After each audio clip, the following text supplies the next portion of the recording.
Thank you everyone for joining us for our very first TDI workshop for the community for the second term. We're very grateful to have Mrs. Nicole Ramjee join us for this very important conversation, and she's giving of her time and his expertise. He's an HR professional who's got over 21 years changing spaces within corporate organizations and managing transformation processes, as well as just she's passionate about inclusion in its entirety. And we are very excited to have her as part of the TDI committee, where she's working together with other like-minded parents who are very eager to get the conversation and the impact going on the ground at De La Salle. I think I'll leave it to her to explain a little bit more about herself and the work that she does, and then she'll go straight ahead into the workshop that she's planned for us today. Thank you so much, Nicole, and we're looking forward to learning from you. Thank you, Polite, for that introduction. Welcome, one and all. So good evening, I'm Nicole from HR Synthesis. I'm also a De La Salle Holy Cross College mom with a daughter in the junior school and another in the high school. So we are a human resources consultancy, and today we will be taking you through diversity and inclusion. This is just a broad overview for the broader community. So thank you for taking the time to join us today. So in terms of the slides that we're going to go through, we're briefly going to unpack what diversity and inclusion is. We will also take a look at neuroscience and how the brain responds to diversity and inclusion, and provide insights on how to mitigate bias and potentially avoid discrimination. So if I can ask you to all please mute yourselves, should you wish to put your hand up or ask a question, please do so by clicking on the bottom screen to raise your hand, or alternatively put your comments into the chat box. Okay, so what is diversity? So diversity, simply put, is really a collective mixture of differences and similarities. So if you look at this picture of an apple and an orange, they both are fruits, they both grow on trees, they both produce really delicious juice, but they are clearly very different. If you look at the texture, the climates in which they grow in, the skin, the color, that speaks to the differences.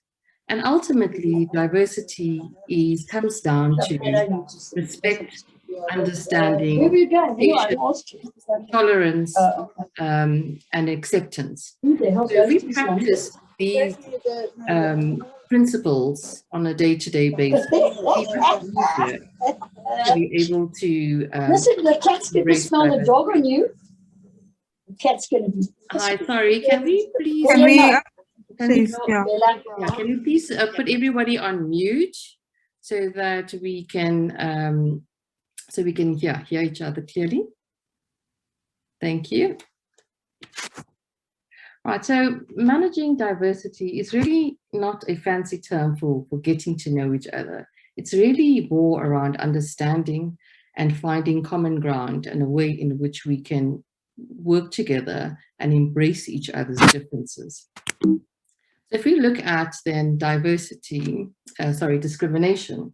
So our Constitution says that no person can unfairly discriminate directly or indirectly against another on the following grounds: race, gender, pregnancy, marital status, family responsibility, ethnic or social origin, color, sexual orientation, age, disability, religion, HIV status, conscience, belief, political opinion, cultural language, and birth.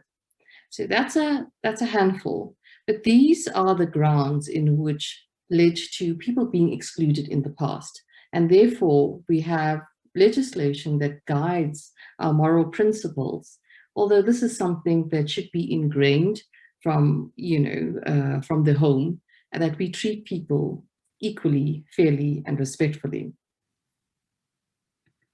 So just to go back, in terms of discrimination, you get different types of discrimination. So you get systemic discrimination, which is really inherent and hardwired into or engraved into a culture. So, in a school setting or in a work setting, for example, you can have a set of values that are printed in a strategy document or hung up on the wall. But if the rules and the policies, be it written or unwritten, and practices speak to something different, and people don't experience those values, there will be an underlying culture that determines whether that a culture is one of inclusivity.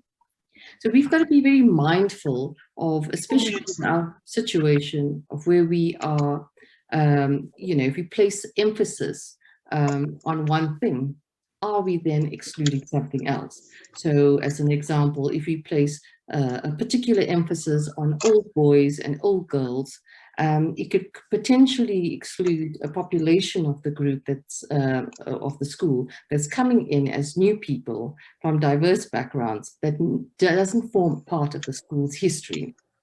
We've got to be mindful of the people, the educators, the staff that we are hiring.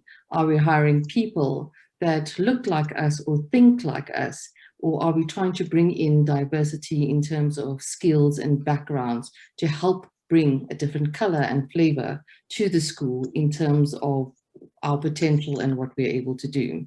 When we look at awarding things like, leadership roles and so forth, are we doing that to try and change the role models and give something to people that, the younger generations can aspire to? I think all of these things really need to be considered when we look at systemic discrimination.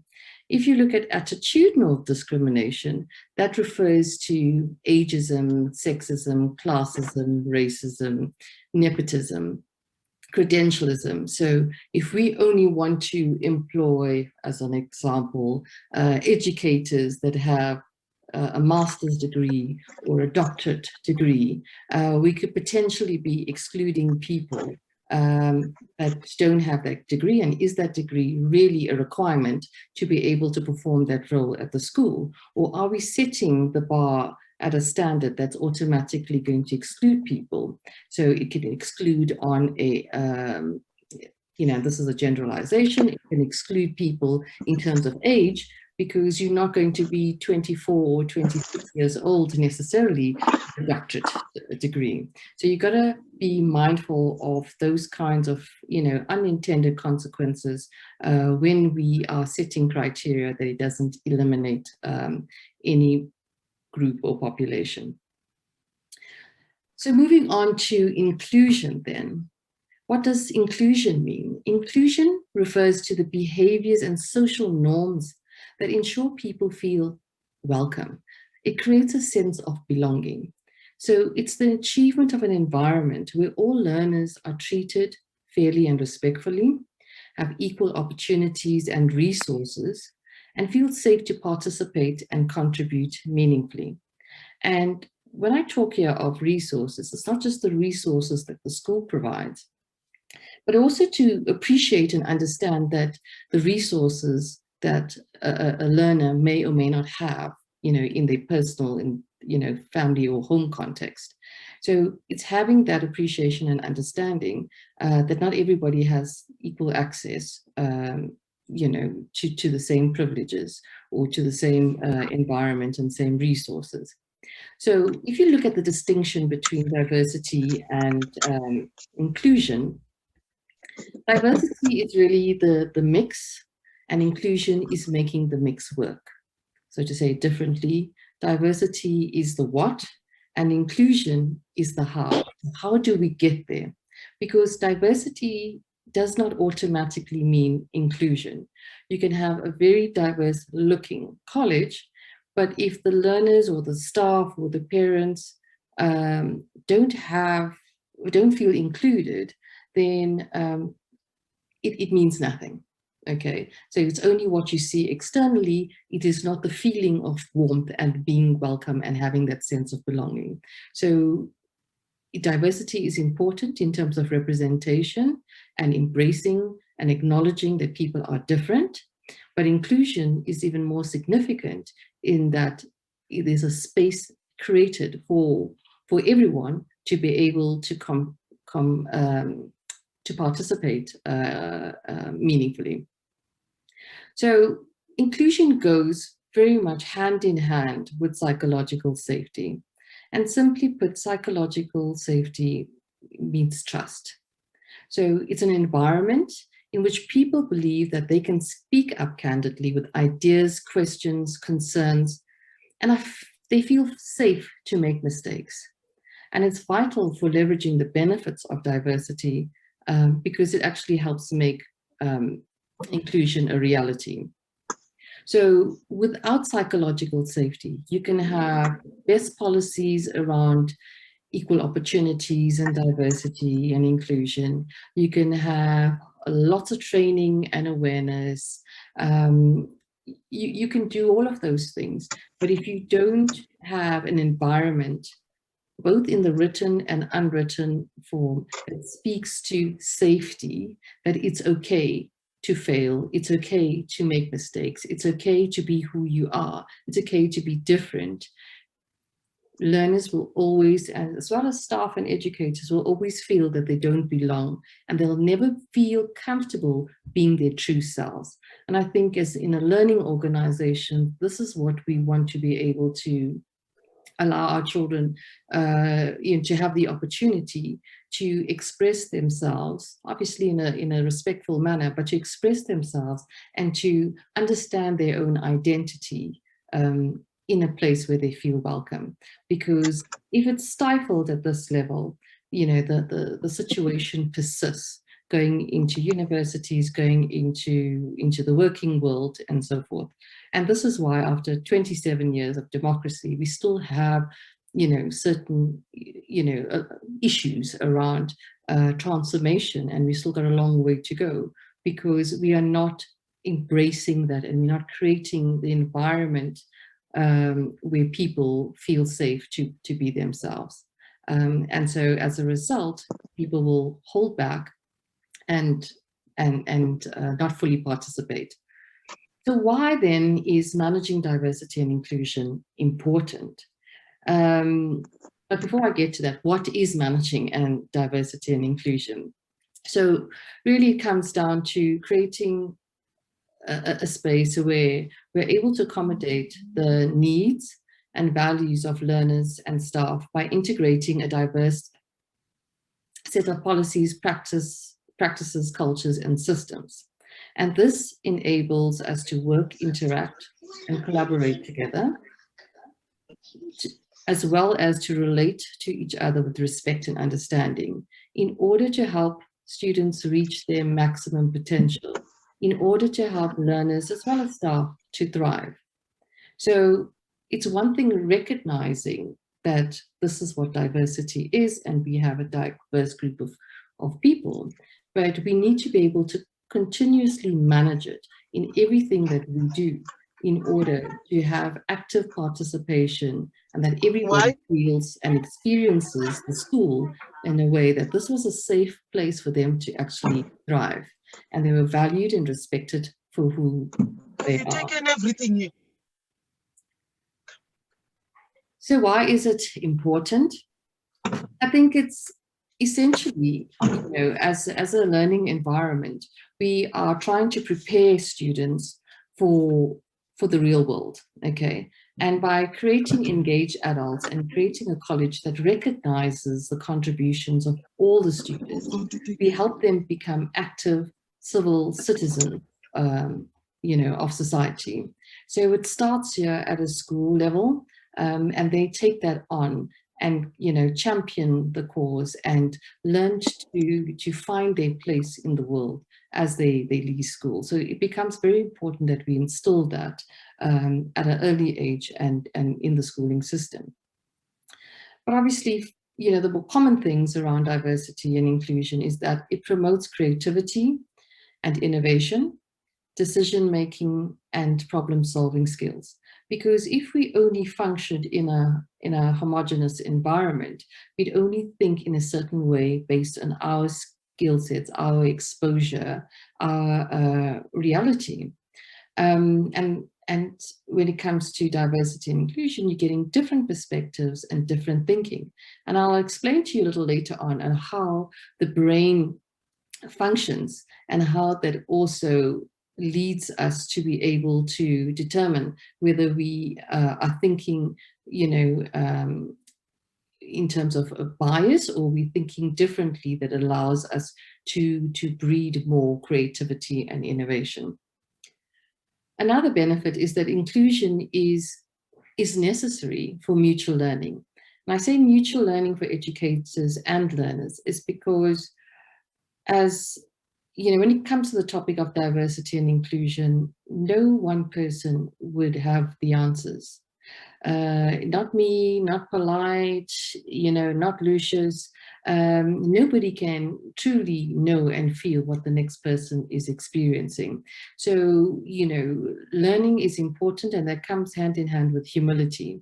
And we will be learning from different people, young and old. And so we need to be open-minded to that. And it will be a continuous process of learning. And I think having a curious mind is important, because if you ask questions to seek understanding,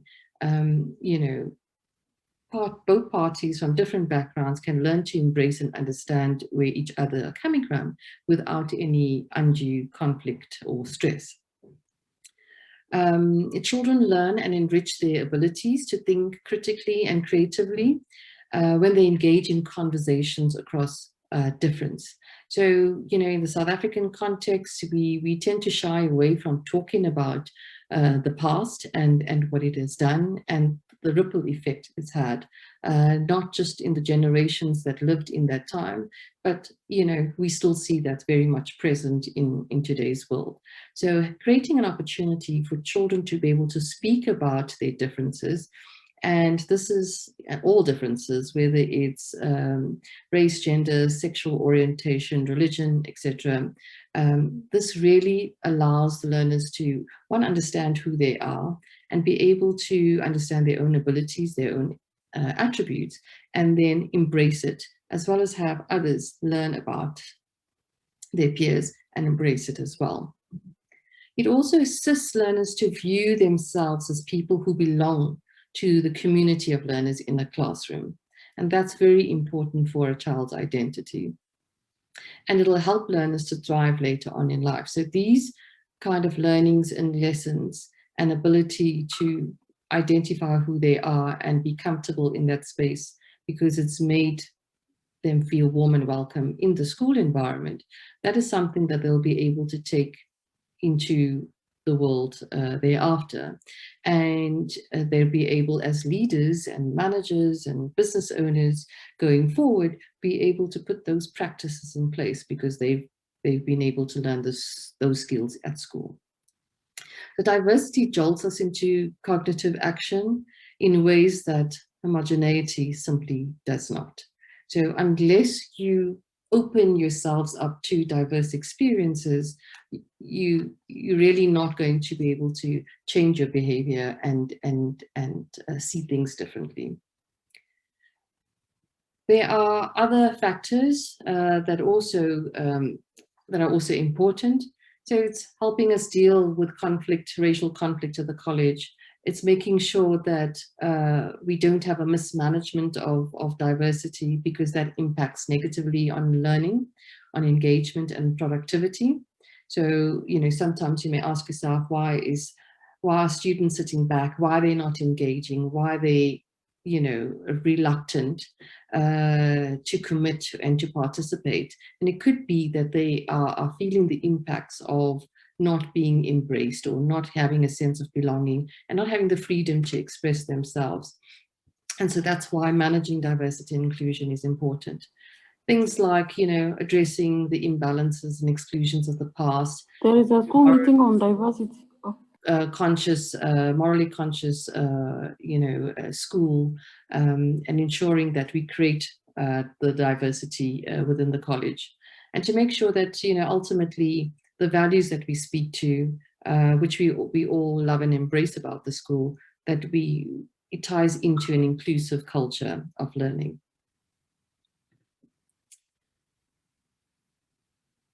Right, so how can diversity be achieved? So I've you know, this is just an overview. I mean, I can speak for hours, or should I say days, on the subject matter, but just very high level for this audience.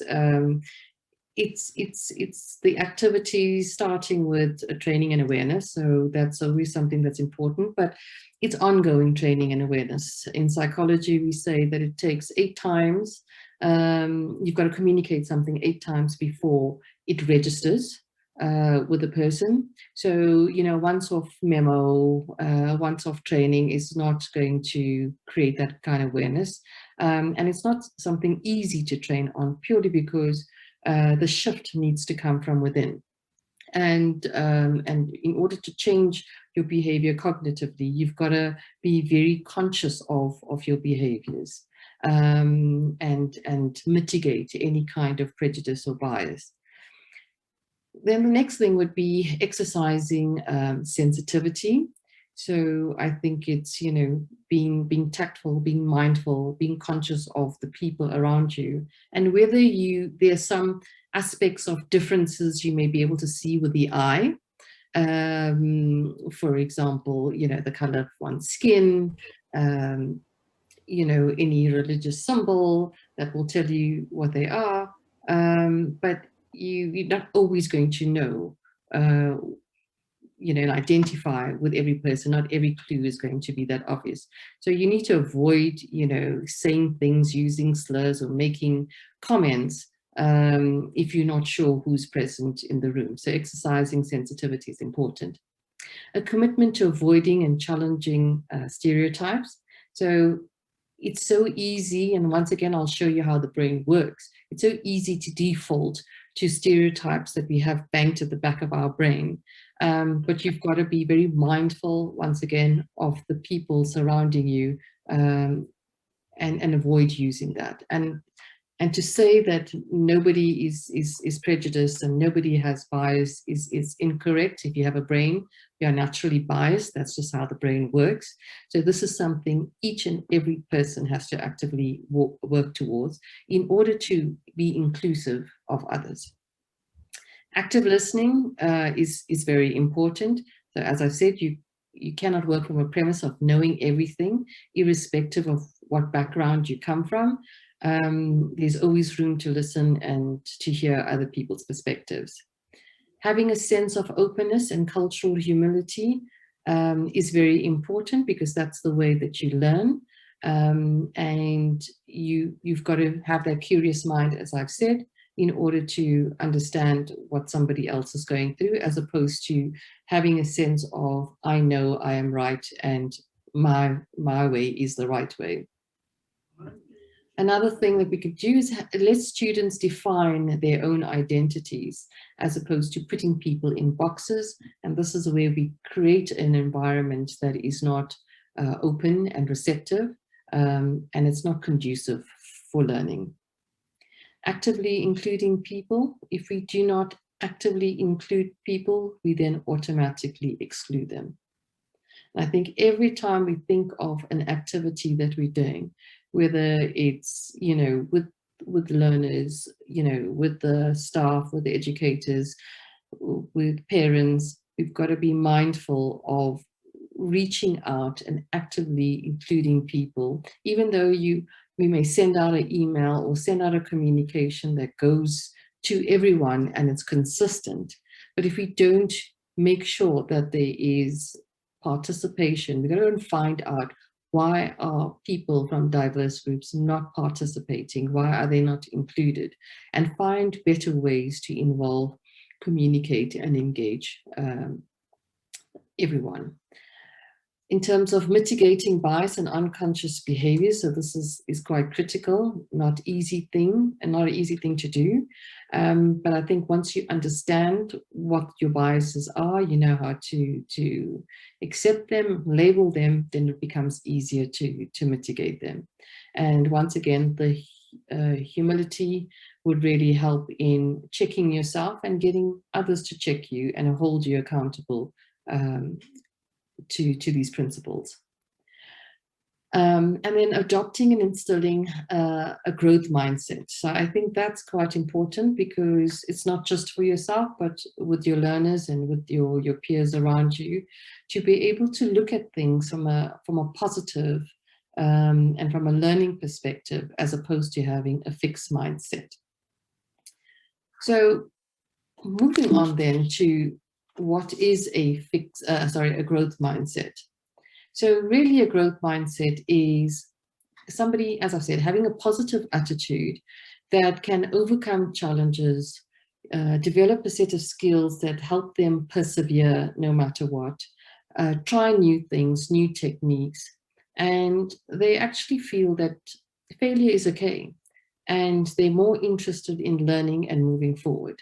So they're able to remedy their own mistakes, they're focused on learning, and they realize that they don't know everything, but they're happy to learn. And it doesn't matter whether learning is through reading a textbook, chatting to different people, and you know, participating, listening to others. They're hungry to be able to learn more and get closer to whatever subject matter it is. So people with a growth mindset have a more positive outlook, and this outlook can definitely influence success. And I know, you know, that as educators, you know, you often try to shape the minds of young people, and by helping them see that being in a negative space is not healthy, because it consumes so much of your energy.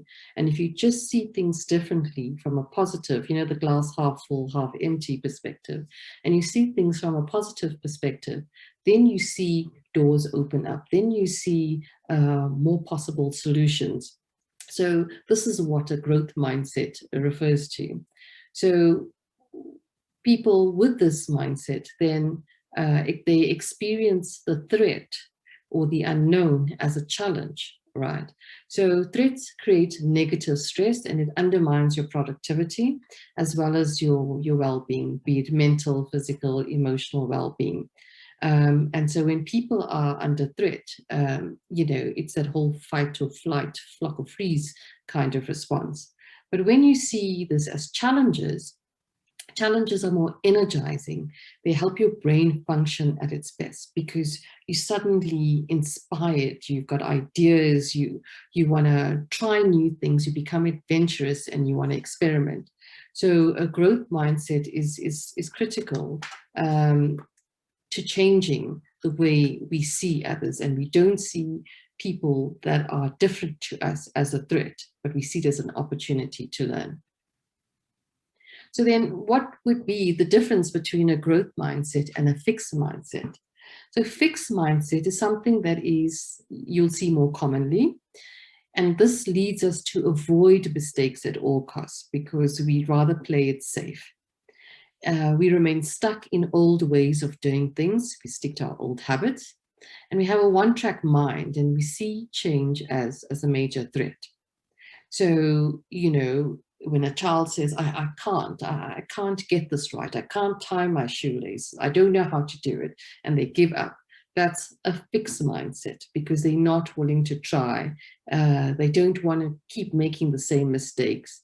They tried only one approach to tying their shoelace, and now they can't get it, so they'd rather stop. Whereas a growth mindset thinking helps us see mistakes as valuable opportunities to learn. So it makes us eager to innovate and welcome the challenge of change. It welcomes differences and embraces diversity.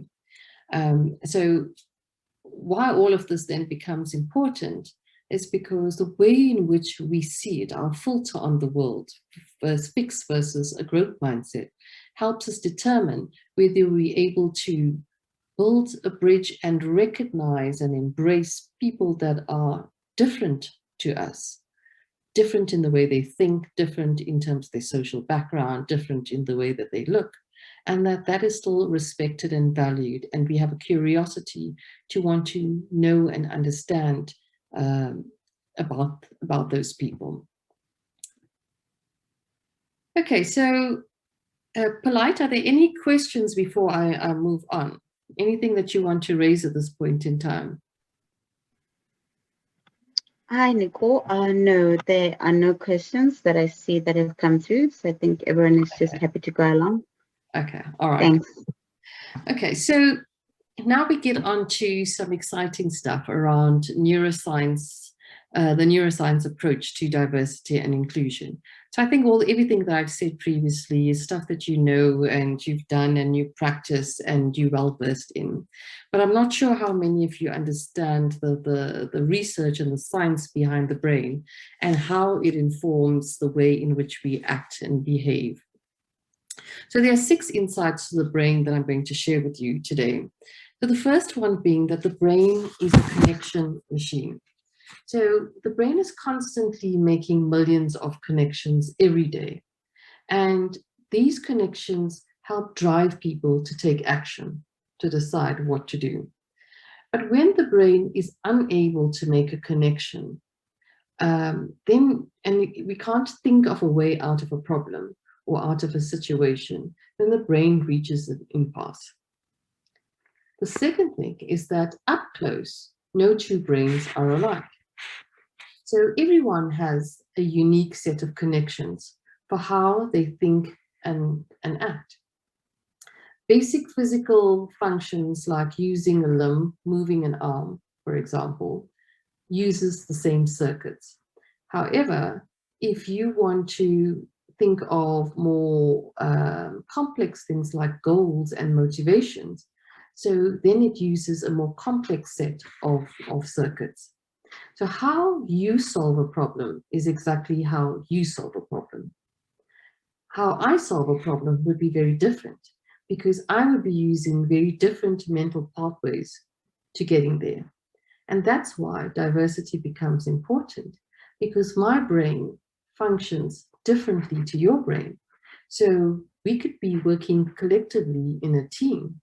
And if we only allowed one person to solve the problem, it would only have one perspective and address one angle in terms of the solution.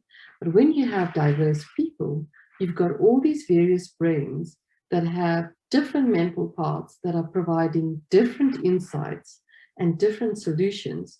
And this is why diversity, research shows that diversity inclusion is so critical for performance, not just, in terms of your own academics, but even in the workplace, that diverse teams outperform homogeneous teams by 30%. And that's quite significant. It's because you're looking at things from different angles, literally. The third aspect is that the brain hardwires everything that it can. So this means that when we have new ideas, the behaviors, or new ideas or behaviors, we use the working memory. And this has very limited capacity in the brain. Therefore, the brain is very lazy. What it does is it hardwires this information. And as that behavior or that new idea is repeated, then it gets hardwired and stored at the back of the brain eventually. So what happens is that the brain doesn't want to keep paying attention and trying to recognize what is this behavior, what is this subject matter, what is this idea. And so when you're trying to get someone out of an autopilot mode and try to get them to be more conscious, it takes a lot of effort because the brain sorts information in pockets and then it hardwires it. So every time it recognizes the color blue, it thinks of the sky or it thinks of the sea. And so we use words like sky blue or sea blue. So we start to associate all of these mental pictures and we hardwire them. Hardwiring drives automatic perception, number 4. So our perceptions are driven by deeper hardwired circuits. So this is what we basically called old habits. So it's easier for the brain to default to old habits than it is to look at the information and the fresh data right before our eyes. And so that's what I mean when the brain is lazy. It's got the stored information. So, you know, our perception of the situation is based on what is stored and hardwired, as opposed to actually seeing what is in front of us. So we have to be mindful that when we perceive the world according to our beliefs and attitudes, we're doing it from a filtered perspective, rather than seeing things as they actually are. So our biases greatly influence the decisions that we make, because if we rely on hardwired information, as opposed to using the conscious part of our brain and identifying and noticing what's right before us, then we're going to make decisions or bring in stereotypes and prejudice and so forth. The fifth aspect is that it's practically impossible to deconstruct our wiring. So attention itself, so paying attention to this, can change the brain. But to put it simply, cells that fire together wire together. And what that means is it explains why focusing, for example, on solutions will allow one to then think of the next solution and the next solution, whereas people that focus on problems suddenly become more aware of additional problems around them. So we've got to be very aware of our thinking and how that shapes the decisions that we make. Because if we're in a state of just autopilot, we would default to old habits, to the hardwiring. But using a growth mindset, paying attention and practicing consciously new behaviors, we are able to change that. So number 6, it's easy to create new wiring. So whilst we can't break hardwiring down and we have to use a growth mindset for it, the brain is consistently creating new connections every day. So every time we meet somebody new, every time we come across a new concept, something new that we're studying, we literally create a new map in our brain. So creating new circuits are quite easy. The brain it's doing this in milliseconds, every moment of the day. But in order to create long-term, meaning hardwired circuits, we need to pay a lot of attention to it. So you've got to practice it, okay? So the quality and quantity of the focus is what changes the brain over time. So if you think about, learning skills, so at a foundation level, when children are learning to count, it's very repetitive. Counting 1 to 10 or learning your 2 times table, 3 times table. It's something that's done with repetition and lots of practice. You pay attention to it. So it's at the end of the day, it can be hardwired into your brain.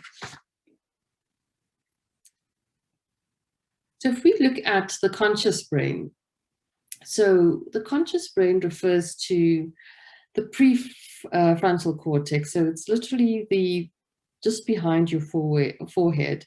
And it's a very small part of the brain, literally making up 4 to 5% of the entire volume of the brain.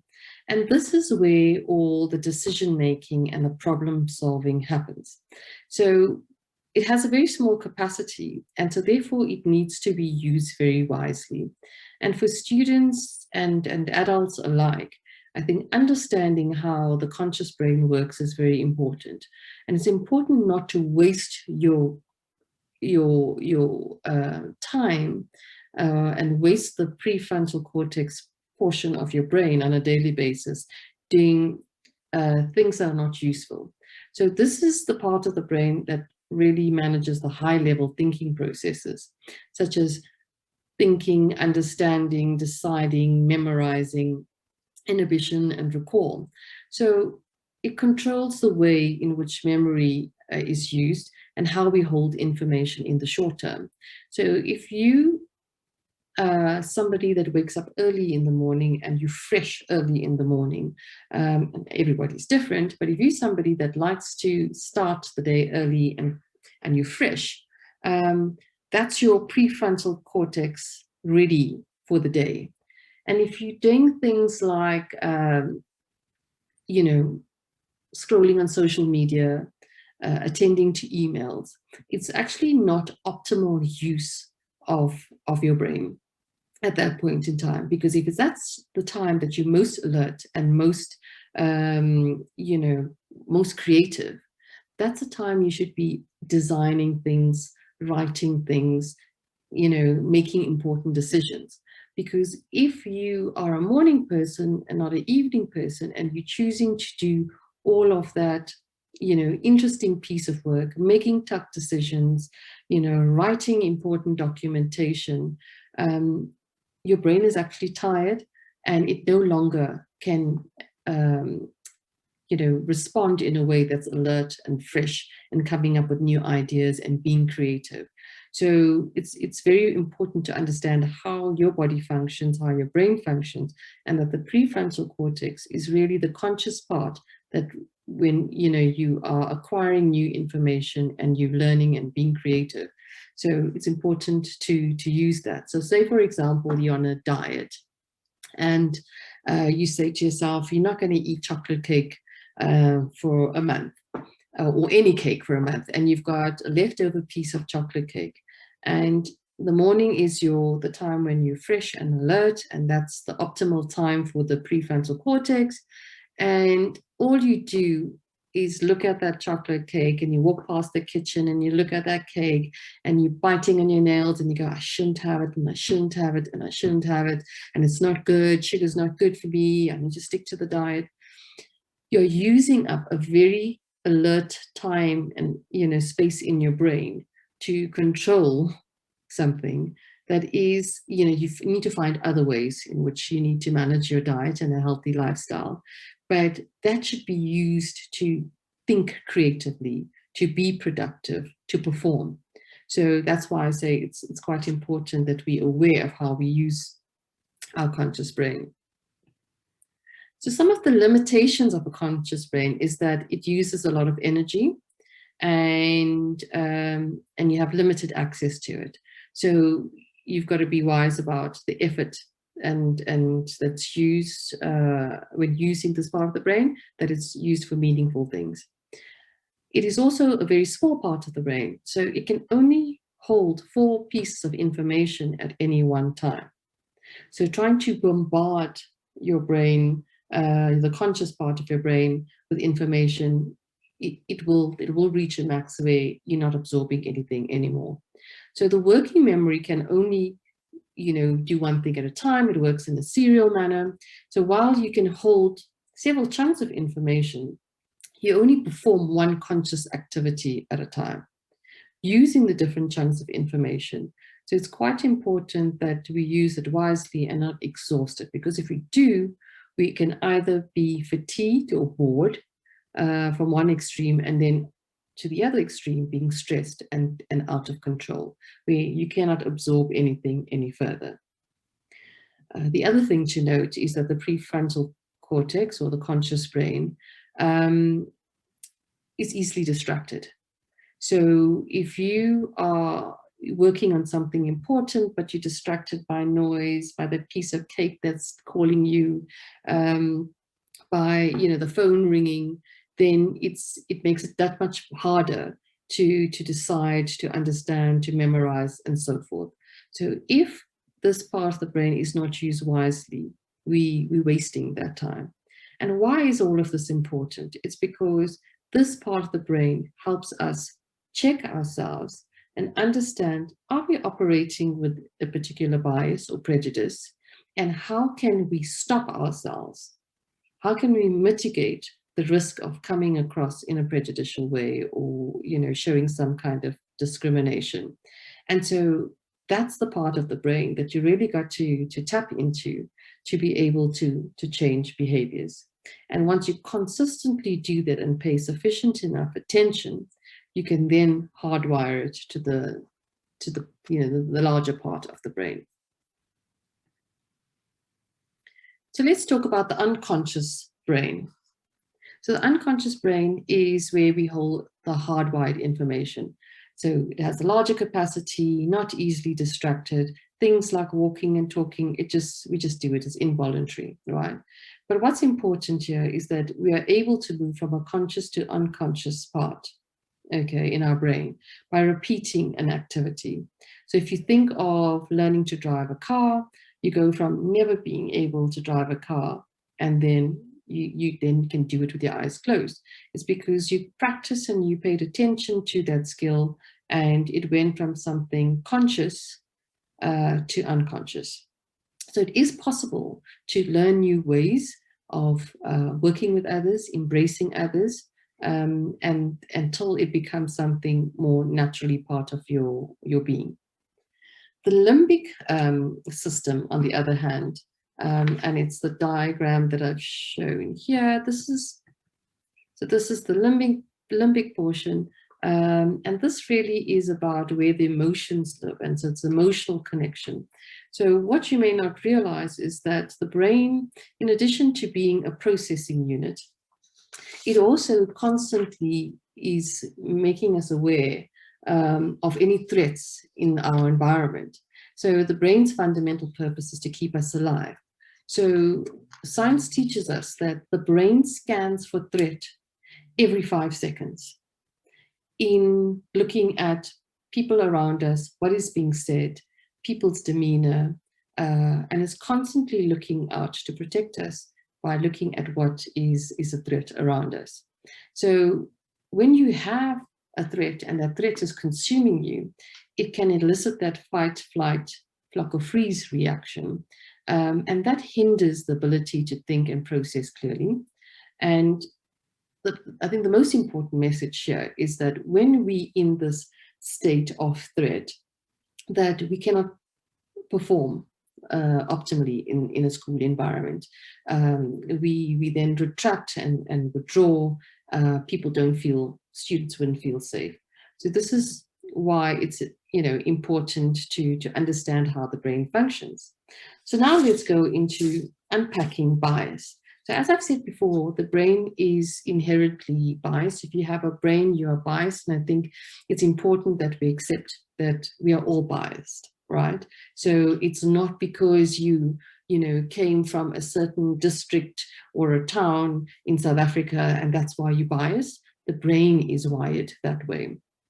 So biases are deeply ingrained in the non-conscious drivers, and it influences the way our decisions and the judgments that we make. So mild forms of bias can lead to awkward and uncomfortable interactions, and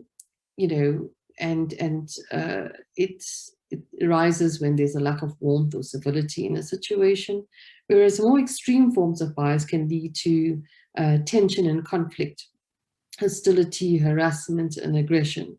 So stereotypes and other forms of bias prevents learners from participating and contributing to school activities. And irrespective of how subtle it is or indirect that this discrimination or bias might be, the threat is still perceived. And then the learning then of that student and the degree of comfort is compromised. And if this happens on a daily basis, can you imagine the emotional scars that build up? And whether it's happening from, at a young, earlier level or later on at a high school level, it is something that then remains with you. So while we enable, our biases, as I said, it collects information and puts it into pockets. It enables us to make decisions efficiently. So there's definitely positives around those biases, but they also blind us to the information right in front of us. Because if we rely on the hardwired information that is stored and not see things for what they actually are, meaning using your conscious brain, the prefrontal cortex, then you could, possibly miss valuable opportunities, solutions, and make decisions differently. Now, neuroscience has created a seeds model that really helps break down bias. So I want to quickly take you, mindful of time, but quickly take you through the SEEDS model. So there are 5 biases called SEEDS. Similarity bias. So this is where we prefer people that are similar to us, okay? Insiders versus outsiders. So, you know, we need to be very mindful of when we think of the in-group and the out-group, whether we actively do it or we don't do it is a subconscious thing. We need to be aware of the bias that when we like to do things, or we like to hire people that are like us, and then you create this in-group and out-group. So a way in which to mitigate it is that you remove yourself, you know, personally identifying information from people and decision-making processes. And my daughter was saying that they were actually did in class yesterday an exercise about who would be the engineer that you would take to the moon, that would get you to the moon. And it was around, you know, choosing people on limited information that was exposed over time, and how, you know, and I suppose what was trying to be exposed was, you know, how we make decisions based on what we see and what we know. So I think removing, you know, critical information that can inform and help us make different decisions is quite important. Having shared goals across groups of people is then, it doesn't matter what background you come from, you find similarity and you find common ground. The next one is expedience bias. So this is about trying to make decisions quickly. So, you know, the problem that you face with expedience bias is that you want something done now. And even though you can get more information and better quality information if you just take your time about it, but because of the expedience bias, you want it and you want it done now, there is a potential for leaving critical information out. And you know, what you see now, if it feels right, it must be true. So let's just go with it, and not wait to see, you know, over a period of time, what's the right thing to do. Experience bias. So this is when we think that, you know, that the decisions that we make are the right ones. So my perceptions are accurate. So, you know, in terms of ageism, this is something that typically comes up. So if a young person, a lot of the Gen Zs face this in the workplace, they come up with these new ideas, very radical, very different. And, you know, their seniors go, well, you know, you've just started in the organization, you've been here 1 year, you know, I've been here 20 years, and, you know, I don't think that's really what the organization's looking for. So you tend to have a bias towards, you know, and preference for your own ideas. So getting multiple perspectives, getting other people to being open-minded would be a good start. You know, pausing and thinking about what the person has put forward allows you to actually take it on board, as opposed to immediately blocking it out. Distance bias, so it's, you know, closer versus further away. So it's very easy for people to make a decision based on those around you, because they're closer and you understand those people around you. But it's then easy to then eliminate or exclude the people that are further away. So, you know, it's something that we need to take care of and make sure that we actually take the time to connect with everybody near and far, so that we are able to include everyone. And then the last one is safety bias. So this works on, we assign greater weight to negatives than positives. And that sounds bizarre, but we would rather suffer the pain of losing something than wait for the pleasure of gaining something, because we are driven by negative thoughts. We're driven by bad is stronger than good. So we, instead of thinking differently, instead of reaching for a vision in the future that could potentially be more beneficial for us, we'd rather buckle down and focus on what we have now and be self-limiting because we're too afraid to make a decision. So that's the element of safety that comes in there. So when it comes to mitigating bias, it's really about understanding the seeds model, accepting that biases exist, being able to label it, and then saying, how do you mitigate the effect of the bias? So what should I do? You assume that your decisions are impacted by bias, and you question your first instinctive response. So, you know, is that something that's the best decision to make? Or is that my natural bias coming in, and how can I mitigate to that? So do I need to get somebody else to help me make the decision? Do I need additional information? These are the things you need to consider. Put in place processes and systems to identify and then counter that bias. Also, don't rely on your own capacity to spot a bias, because the brain will not recognize when you are doing something wrong. It will recognize it very clearly and call it out in somebody else. So if you say, I'm going to do it, I'm going to mitigate my own bias, it doesn't always help. So when you create a culture of psychological safety and you say to your colleagues, or you say to your students, put your hand up and correct me if I am wrong or I'm using a bias, then you hold yourself accountable, not just to yourself, but to the entire classroom or to the entire group of people that you're working with. So very quickly, I know we're out of time. I just have, I think this is just like 2 or 3 slides. It's the SCARF model. So this talks about the threat and the reward response. A SCARF refers to status. Status about the relative importance to others. Certainty, which is being able to predict the future. Autonomy, having control over events. Relatedness, the sense of safety, so whether someone's a friend or a foe. And fairness, whether it talks to discrimination, the perception of fair exchange. So when this is threatened, people either, when they're threatened, they move away.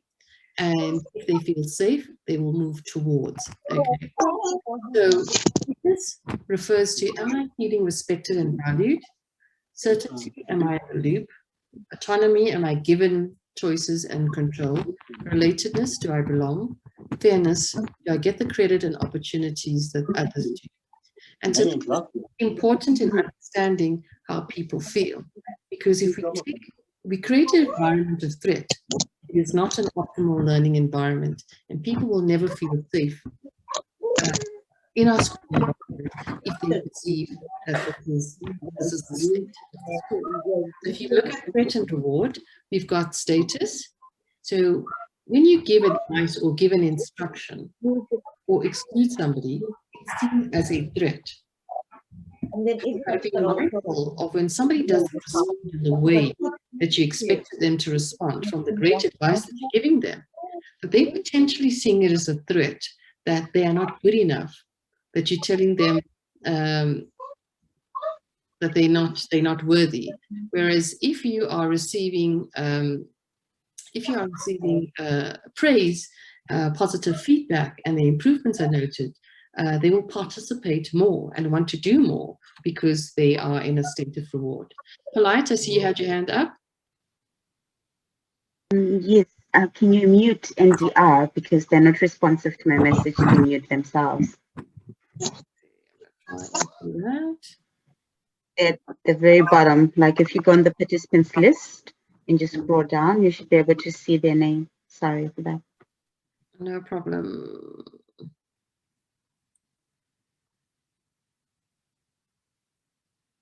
Yeah, okay, all right. Let me just pull it up here.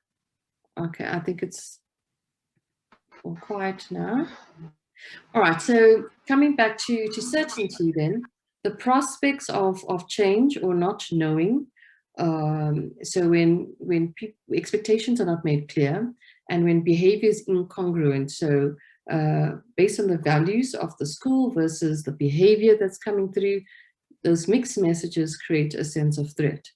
Yet when we have something that's clearly mapped out, there's we're making the implicit explicit, we're breaking down work into smaller pieces, then students will feel a reward state and will participate and approach. When it comes to autonomy, it's about the pressure to conform, to be like others, dress in a certain way. And all of this creates stress on the learners. Whereas when you give them choices and individual decision-making, that really does change how they respond. So obviously, I'm not saying create a case of lawlessness, but it's allowing, participation. Relatedness is when you are dealing with somebody that you've never met before, you're meeting them for the first time, if you feel let down or if you're excluded from something, you could feel the sense of not belonging, and that's a state of threat. Whereas where you have an opportunity to genuinely connect with others and show interest, then that's an opportunity for reward, and people thrive in that. And lastly, fairness refers to a sense of discrimination, and that's a threat state, whereas reward refers to transparency in communication, the ability to co-create, to feel safe, to share and contribute to policies, to help see each other's perspective. That is a state where a student will approach. So what it means is that when you're in a state of threat, you would either fight, meaning argue, you flight, becoming disengaged, freeze, you procrastinate, or you flock, you gather with others and you talk negatively. And that creates unnecessary, a grapevine talk, and nothing gets resolved in that state. So we need to be mindful of when we engage people that we do it in a manner that isn't in a threatening way. And if you suspect that you're not getting quite the reaction that you thought, then have that discussion and say, well, you seem to have gotten quieter since I made this comment, or I've given you this instruction, and this is where I'm coming from. Whereas when you are in a reward state, people feel a sense of belonging. I'm understood, I'm valued, what I have to contribute is meaningful and respected. And that's when you get students to thrive and perform at their best. And when we have more of those opportunities, we will have more people of diverse backgrounds coming forward, sharing who they are, becoming role models for others in the organization. And that's what we need more and more of to change not just what happens in our school, but as well as changing society at large. I think this is my very last slide.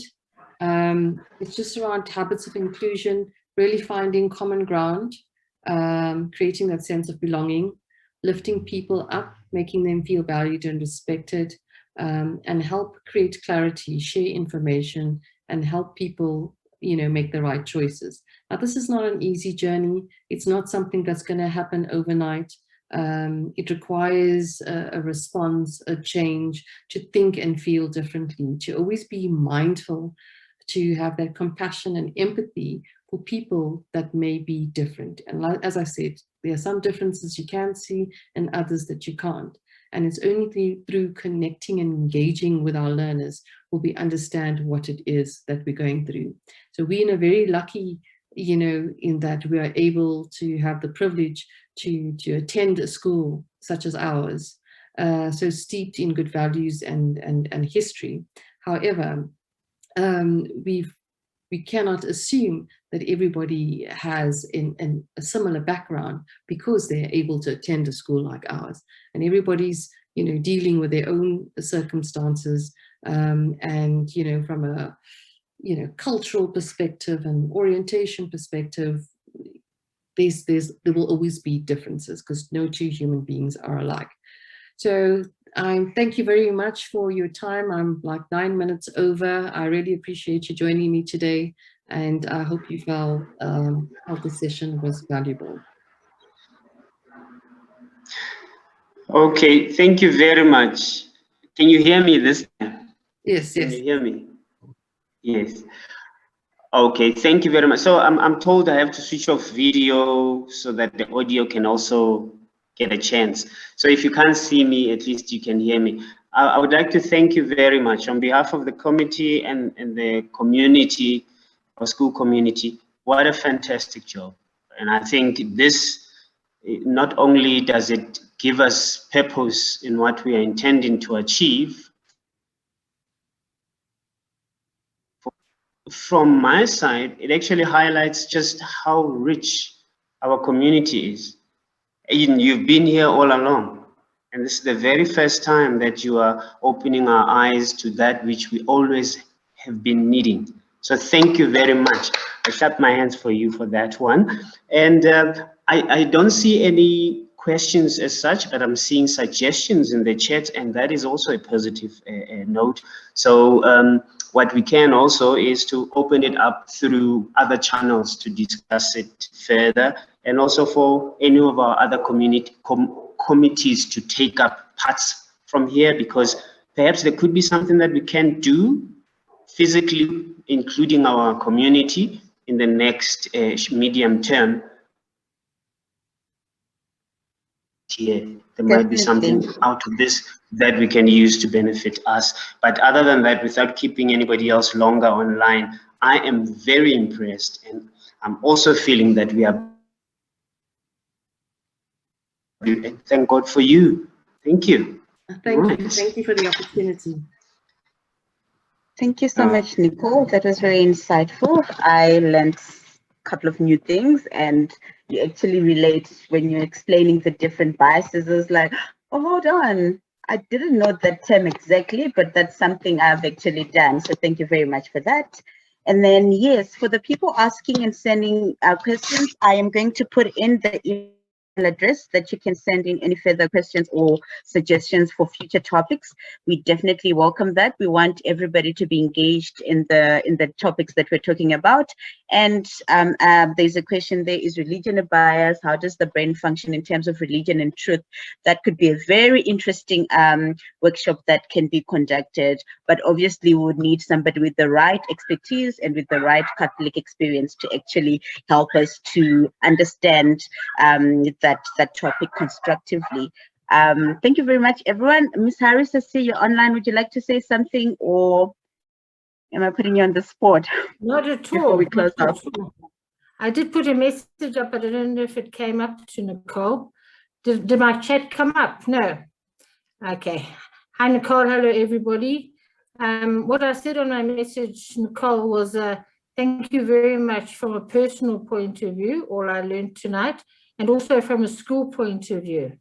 Extremely important to us to hear that, to work on our biases, and to be conscious, as our founder was, St. John Baptiste de la Salle, to include everybody. So thank you for that, Nicole. That was really very valuable on behalf of the school. Thank you. Thank you.